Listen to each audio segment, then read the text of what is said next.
Before I get this video started, I'd just like to mention that any shaky video or rattling sounds that you hear will be fixed by my next video because of my new GoPro.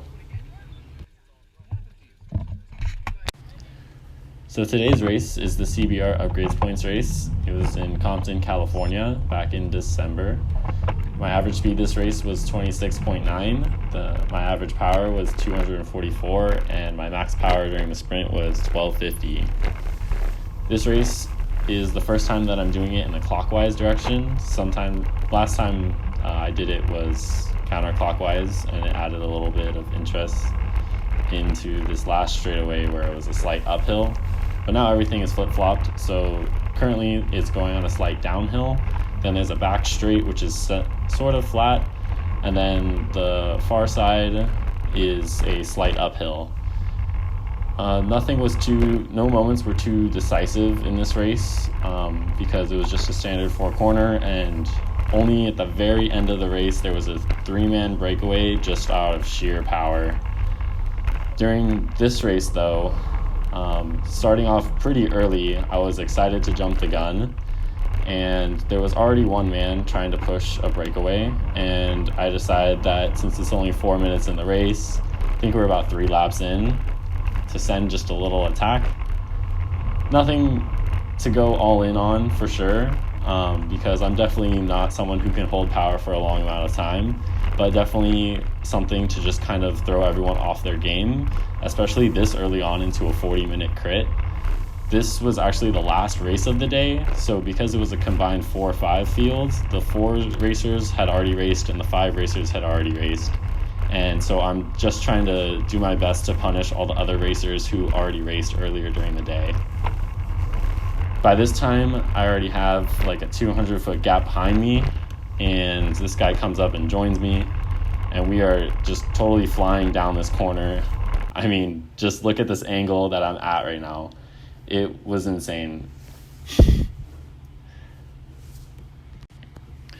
And as we go on into this, I know that I won't be able to hold this power for sure, and this is the guy that we finally caught up to, and I'm hoping that actually this is our best chance to hold a breakaway this early on, because all 3 of us keep flicking our heads back, making sure that we have the gap established, and I keep looking down at my Garmin to make sure that I'm not going too over in my head. So I'm just speeding it up a little bit. Actually, I realize at this point when I pull off and I flick my elbow, it kind of gets into shambles and everyone is just catching up and passing. And this is the part where I just decide, I'm just gonna sit up, let all these people pass by me, and I'll just sit back in the field.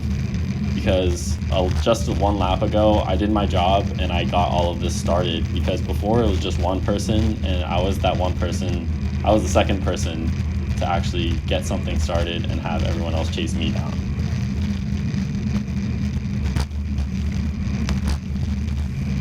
Coming into this turn again, I'm all by myself, so it was a little bit slower pace, but I felt like I took a much better line during this. And this angle was actually a bit higher than the other one, so I was just pedaling through it as fast as I could, and it just felt like I was gliding on air. It was a really nice corner to go down.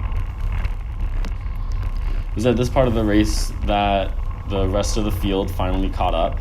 Rather than falling all the way to the back and having to chase a little bit back on, I decided to kind of slot back in close towards the front, because I'm seeing how strung out it is right now. It's going to be a lot easier just to hold the position up here than fall all the way back and just fight my way back up to the front at the end anyways.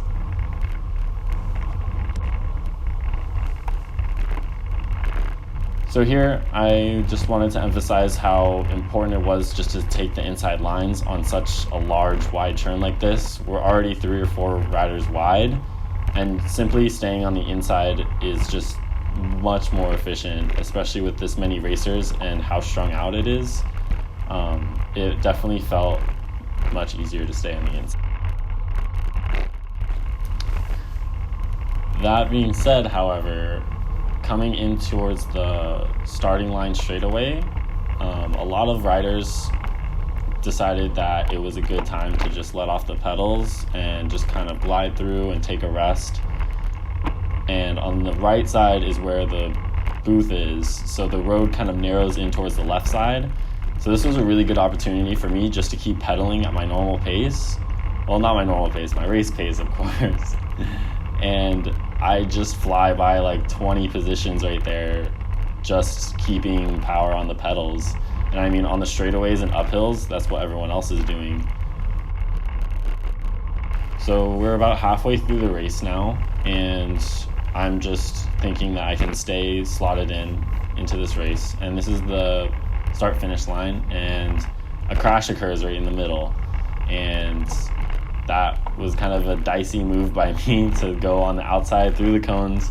I literally ducked my head underneath that timesheet, and surprisingly, after the crash, nobody is like sprinting or trying to make a breakaway up ahead, simply because the race is just so strung out.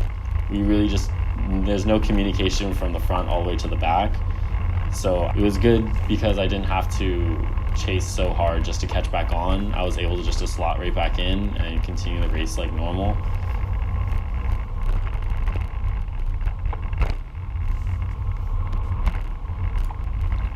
About a lap or two later, on the first turn, coming down the hill, my friend Zach actually takes a fall, and you see him right here in the middle, just ducking his head, making sure no one hits him who doesn't see him.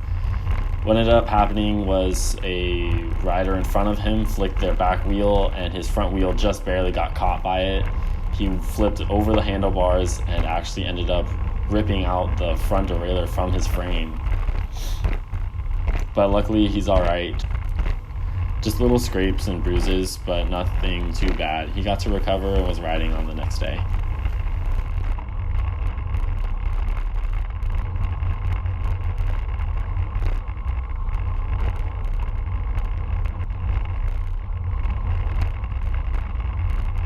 And making sure that I keep this pretty good position. I'm in around like the top 15 round now. And we already know that there's a breakaway of 3 ahead of the road in front of us. So there's already no chance of getting the top 3. But it's still nice to compete in this race right now, at least for 4th place. And right now I'm really mad at myself because I'm stuck in the middle, and I really just elbow this guy on my right side just to like get out of my way so I can move to the outside and move forward. And this guy in the red shoes is actually my saving grace of this race because of this amazing lead out, and I'll let it speak for itself.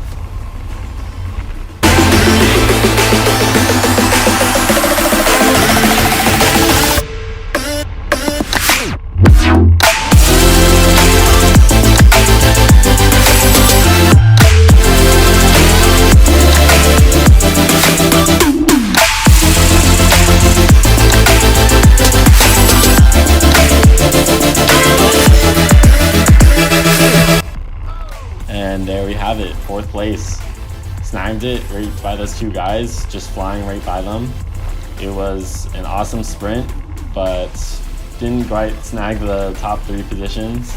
It was still a good race nonetheless, and I was really happy to move forward in those decisive turns, and I'm really happy for the 4th place position, and thank you for watching.